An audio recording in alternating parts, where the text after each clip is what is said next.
Red eye.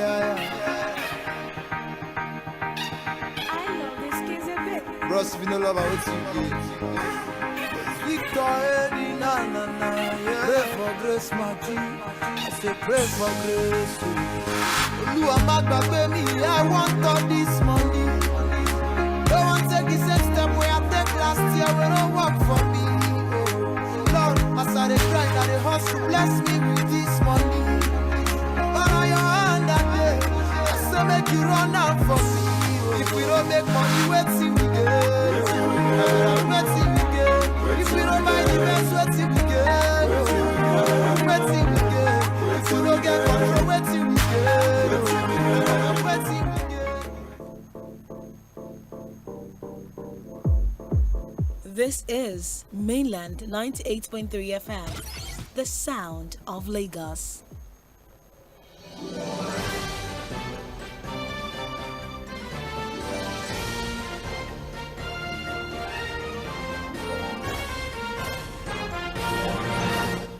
Good morning. Welcome to Trends in the Papers on 98.3 Mainland FM, the sound of Lagos. This is the part where we get to look through the major trending stories on the front pages of our dailies. And I have my papers here with me. I have the Punch, the Nation, Vanguard, and of course, the Guardian newspaper in no particular order. Well, it's a beautiful, beautiful, beautiful Friday morning, the 18th of August, 2023. We'll be running this up until 8:30. Looking through the major trending stories, and then by 8:30 we'll take a break and we'll be back by 8:40, and then by 8:40 we'll move on to Mainland Focus. Mainland Focus is the part where you, our dear listener, get to be a part of the conversation, where we pick one or two major trending stories and try to flesh things out and try to set the agenda to get the conversation going. That's what we do right here at Mainland 98.3 FM. My name is Omobola Sandra. I don't do this alone. I will be joined by Fuhad Said via the phone line, who will be giving analysis, in-depth analysis to the stories that we are going to be treating this morning. Also, we're live on Facebook and YouTube, all right? So you can join the conversation as well on those platforms in our live chat section. Drop comments there that will also, gear up the conversation as we move on. But then, good morning, Fuad. And thank God it's Friday. Yeah, good morning. Yeah, good morning, Sandra. Thank God it's Friday. What's different about this Friday? A lot of bags of rice coming to Lagos. At least 100 will be coming to Lagos. Oh, that's a good one. Thank you very much. Do you have any amount of bags in that consignment? It's all of us in Lagos here, don't worry. 100 for us, 100 bags of rice. For all of us. For the state. That's amazing. This one, it will get to everybody. Everybody. At least, maybe something. But the major headline there, I've been looking forward to having this conversation. Reign of yesterday's men. Multiple ex-governors turned godfathers, unsettled governance in states. So here we have it. That's the big story on pages 4 and 5 of the Guardian newspaper. With the emergence of, the portfolio to minister list that came out Wednesday night into yesterday morning, the conversation has been ongoing as regards, the amount of ex-governors and on that list and what they would be handling, and also the interference. I don't know if to call it interference or Interference, yes. Okay, well, the interference of all of these ex-governors in the governors Yeah. in governance in their states. It's not just unlike in the past where you think that Lagos was something, or a state that was heavily influenced by a former governor, but then you have it spread across the entire country, across the different geopolitical zone. We have here in the papers is reporting the toxic politics of godfatherism is taking roots in several states nationwide. Despite institutionalizing hefty pension cuts for their lifelong hubris, the ex-governors turned kingmakers are not letting go of levers of control come power. And the reason sitting governors are steadily looking over their shoulders. So while the godfathers are feeding fat or fighting for the same under the guise of loyalty, often caught in you chop I chop democracy, are the people that expect so much of good governance but are grossly undeserved. So for what? Is this a serious issue that we should have a conversation on, or is something that, well, hopefully maybe it's a good thing, because some people see godfatherism as, they need for continuity in their states. No. Well, the reality is that you would always have political influencers, or what you can call political. I'm trying to look at the right word now. Support systems. Well, not support system. Okay. There's always somebody to look up to. Maybe Mentor. you call it a political mentor. Yeah. Oh. That helps you along the way Mm. in your political life. There's always someone to hold your hand. Yeah.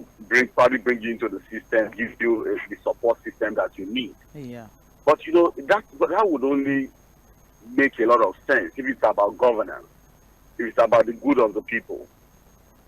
For example, if you look at the example of the United States of America, you have dominant political figures, for example, in the Democratic Party. They actually have political dynasties. It's a family thing. The family thing. You have people of influence, people that you have to revere, to climb up the ladder. They probably have to speak for you, campaign for you. You understand? People that people listen to. And that's why I call them political influencers. But it's not about the wealth of the nation or the wealth of the people. These people don't sit on the wealth of their people, the commonwealth of their people. They are able to create that kind of influence and dominance because of their impact in the life of the people in terms of governance. So you have people revering them. You have people listening to them. They have that kind of influence because of what they have been able to deliver for their people. But the reverse is the case here, Sandra. People that hold that kind of political influence in this part of the world, in Nigeria here, are people who have been able to sit on the wealth of their people. They've dominated their wealth. They've been able to amass enough wealth. And so they are able to buy their way when it comes to political decisions. They have a lot of people planted in different places. They can influence anything. They believe that everybody has a price. And because of the amount of wealth available to them, they can always find their way through anything. And so what they try to do again is to hold the state down by appointing and influencing, the elections of their stooges into governance. And if you look at that Guardian report, it's so graphic. I think, again, we need to pay attention to the editors of Guardian newspaper. They've been doing a fantastic. You go to most of these states, there's nothing to show in terms of governance. But you have these godfathers feeding part on the wealth of the nation. They dominate everything. Some of them eventually end up in crisis. We've seen it in the past. Ends up in crisis. But it's not really about... There's one brewing in Edo State, right? Mm-hmm. The recent one is the Edo State, Obaseki and the tribe. And his deputy, yeah. And his deputy. And let me be very frank with you. The talk of equity, fairness, and justice is just cosmetic. That's not the real thing. The reality is that there's a governor that wants to determine who becomes his successor. And he's not wanting to choose a successor because he wants the betterment of the state. He just wants to continue to control the state as a godfather. Everybody wants to be a godfather. Remember the fought Oshiomhole in the guise of Oshiomhole wanting to dominate him and wanting to be a godfather. Here you are now, you have a deputy who feels he has a right to give the governorship a shot. And you're already demonizing him, calling questions, If you look at the recent statement of the governor, you wonder. And the reality is that he also wants to be a godfather. So it's clear for us to see a lot of the states, some of the states are listed, Sandra, where you have this godfatherism, you're owning sway. But the reality is that go and check the living standard of the people in those states. You understand what I'm saying? Yeah, it's becoming it's something that should be looked into. But then, Fuhad, what about the issue of continuity? Most people would say that the reason why we have Lagos being a one-party state for so long is the fact that we want there to be continuity. There's a master plan, for Lagos, and in order for that to come to manifestation, we need to have people who are aligned. I know you are deliberate about this, your question. You want to drag me into the Lagos State conversation. I'll take it. I have no idea what you're talking about. I'll take it. Look at the continuity we've had in Lagos, 1999 till today. Of course, the debate would not end. There are people who will tell you that, Lagos is working. But let's be truthful to ourselves. Is Lagos really working? Sandra? This is a state that at least in the last 10 to 15 years, have been able to generate more than 50 billion in IGR every month. That is minus already existing infrastructure that was created by the federal government when it was a federal capital city. That also does not take to account federal allocation that accrues to the state, and also the humongous debt that the state had garnered over the years. But ask yourself, really, Sandra, yes, Lagos is a mega city. We try to explain to people that, look, it is a mega city because of its population. But the question is it a functional mega city? A lot of the people who tell you Lagos is working have not even stepped out of Nigeria to see functional cities of the world. So we can excuse their ignorance when they believe that Lagos is working. But I know that the leaders of Lagos know Lagos is not working because they travel out to see, in terms of infrastructure, functioning from 1999 till date. That is why some people will tell you that, look, a bit different. Look, I talk about Lagos with so much passion because it is my state. And I worked closely. I was part of the campaign team. I was part of the strategy team. As young as I was at that time when Funsho Williams was campaigning at the local level. You probably people need to go and check what the plan of Funsho Williams was for Lagos State. Maybe, for example, when we had Bola Tinubu from 1999 to 2007, just imagine maybe we had the Funsho Williams taking over from 2007. You know, when you have that kind of vibrancy, maybe things would have been better. But let me tell you, Sandra, continuity can only work in a state or a country where corruption is at the lowest level. The continuity you have in Nigeria is where a few political jobbers hijack the wealth of the state. All right. So as far as I'm concerned, the Lagos example, for me, is not an example to hold on to because the reality is that Lagos is not working. Let's be true to ourselves. Okay, but then what about someone who here is saying that the fact that elections are expensive, you know, the high cost of participation in elections, of participating in elections in Nigeria is expensive, which is why there's a driving factor for godfatherism. Do you think if there's some sort of cap, you know, on certain expenses as regards elections from INEC, we would have people, young people who are not necessarily affiliated with all of these people, you know, emerging as okay. Yes, I agree with that, Sandra, that again, elections are too expensive in the country. But you know, there's a law already on spending limit for elections. Sandra, remember that we had this conversation before the election. You know, I think for governors, you can't do more than, is it 5 billion or so? Or maybe 1 billion for president, you can't do more than 5 billion. But I can never forget what D.M. Saka used to say there, if you remember. Yes. That, look, for you to even have a decent showing, not that you are sure to win, no, you want to contest to become a governor in Nigeria, for you to just have a showing that the guy also contested and he tried, you must have more than 5 billion. Hello? The reality of that is that it's also about the people, Sandra. When the people decide that, look, you cannot offer me anything, I'm not going to be voting and I'm not going to allow you to buy my vote.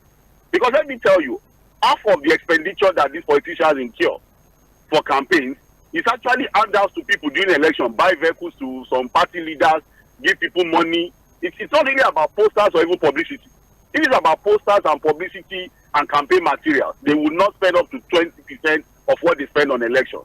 But it's about political patronage. Who are we giving these monies to? Who wants this? Who wants this amount of money? That's why it's so expensive. And that's why godfatherism is thriving in Nigeria.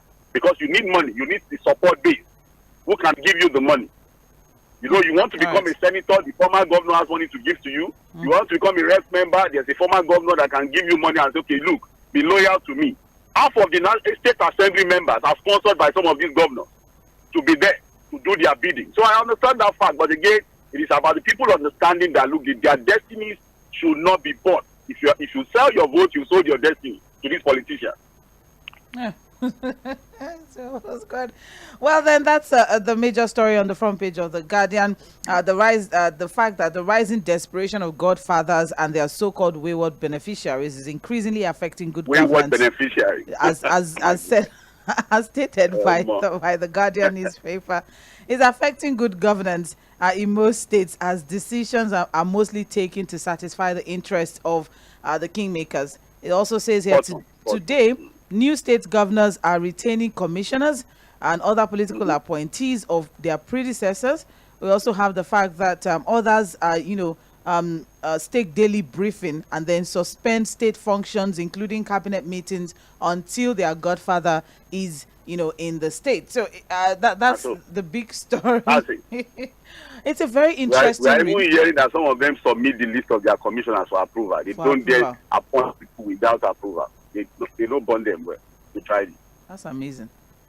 I'm telling you. Well, the big story is on pages 4 and 5 of the Guardian newspaper. It's a very interesting read. I mean, it goes as far back as Saudana, well, when it all started, actually, during the Nadeko era, from Alhaji Ahmadu Bello to Obafemi Awolowo, and the fact that Ahmadu Bello adopted Tafawa Balewa as his godson, and then, things like that just trickle down. But then, Sandra, we're not saying political influences or mentors are bad. When you have a mentee or a mentor in politics. For example, a lot of people will tell you that Chief Obafemi Awolowo had a lot of political mentees. The likes of Bola Ige, Baba Jakonde, Bisi Onabanjo, Brisa Babatope, the likes of them. But they were able to deliver good governance. That's different. So people don't misunderstand what we are saying here. Okay. Awolowo was able to mentor, right. achievers, people who were able to deliver good governance to the people. The reverse is the case now. It's a different thing entirely now. This is about the wealth of the people now. How to corner the wealth of the people. That's what we now have in godfatherism in Nigeria. That's the difference. I'm very intrigued by the picture that was used on the front page. It's almost like I saw it. Yes, it okay. I just let the people go and check it out. Let them go and check it out themselves. All right, let's move on now. Still on the front page of the Guardian, we have here relief as AIU clears Amushan to participate in World Championship.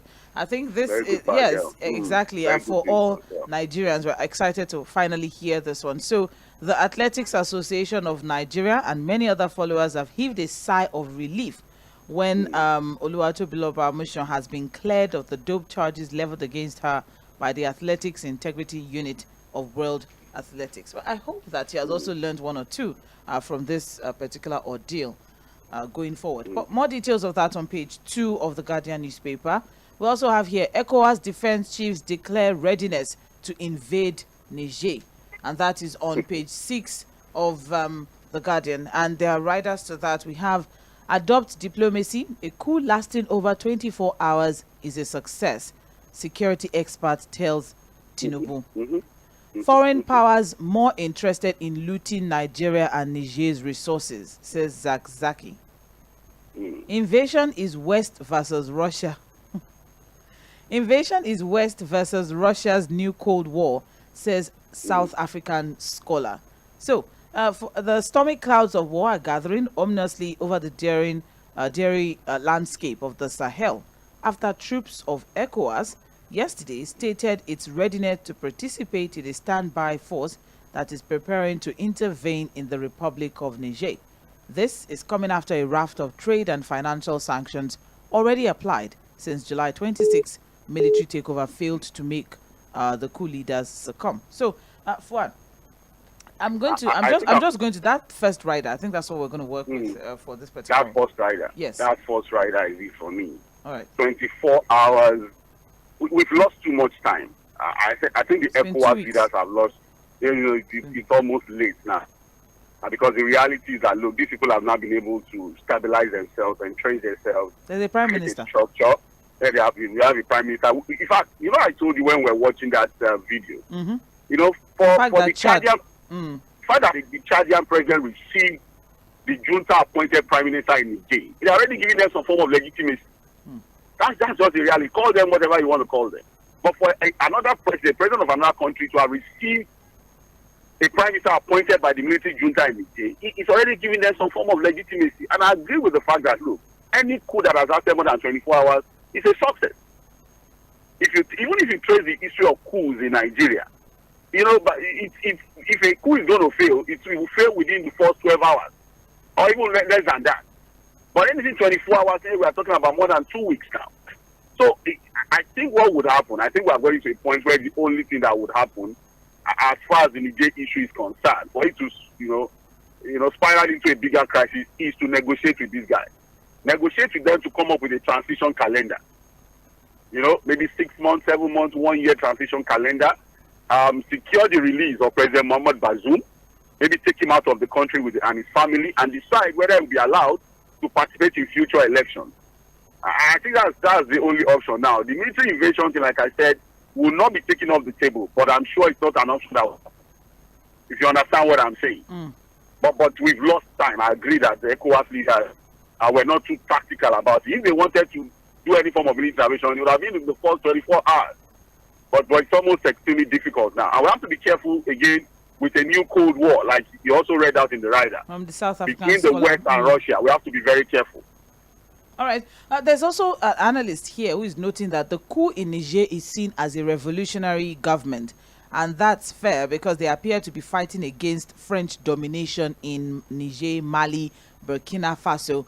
But they can't be seen as attaining proper independence because they are swapping French for Russia, which is altogether is being kicked against. So do you think we can justify that with this statement?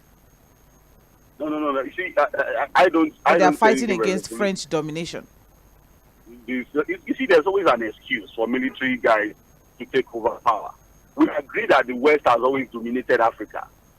Our former colonial, in France, most importantly, with their former colony, with their policy of assimilation, everything is tied to France. Their currency, their banks, their economy, they produce anything. Everything has to be made in France. So if that is going to happen, it will come from a democratic process. Sandra, if there's going to be a revolution in this,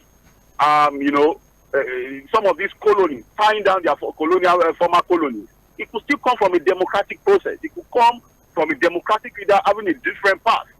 That is not enough excuse for the military guys to truncate a democratically elected government. That's what I'm saying. But again, there's always an excuse for these things, and it doesn't hold water for me. I'm sorry. It's a no-no. Anything military incursion for me, my own personal opinion, it's a no-no. All right. Well, more details of that on page 6 of the Guardian newspaper. We also have here on the front page of the Guardian, lobbies storm APC Secretariat, beg Ganduje for appointment. That's on page 3. As it is now, this lobby is coming against the backdrop of a decision by the Secretary to the Government of the Federation, George Akume, who has to dissolve the boards of ministries, departments, and agencies. Yeah, so though the groups claimed they were at the Secretariat to congratulate the new national chairman, but then they did not mince words about pushing for placements in this administration. That story is on page 3 of the Guardian newspaper. The boys must find something to do. It's okay. We wish them all the best. They must. But I think the lobby should, if they know what they are doing, this is just free advice to them. They should lobby the presidency directly. They should just talk. I think that's the best thing to lobby. You don't think the party has any influence in the presidency? He himself lobbied himself into that position. Fuad, it's okay. It's not political roundtable. Thank you. I'm just saying. All right, they should lobby the presidency directly. Let's move on now to the Punch newspaper. You're listening to Mainland 98.3 FM. This is Trends in the Papers. We're looking through the major trending stories on the front pages of our dailies. And now we're on to the Punch newspaper. And the major headline there, Labour faults 180 billion naira palliatives, says governors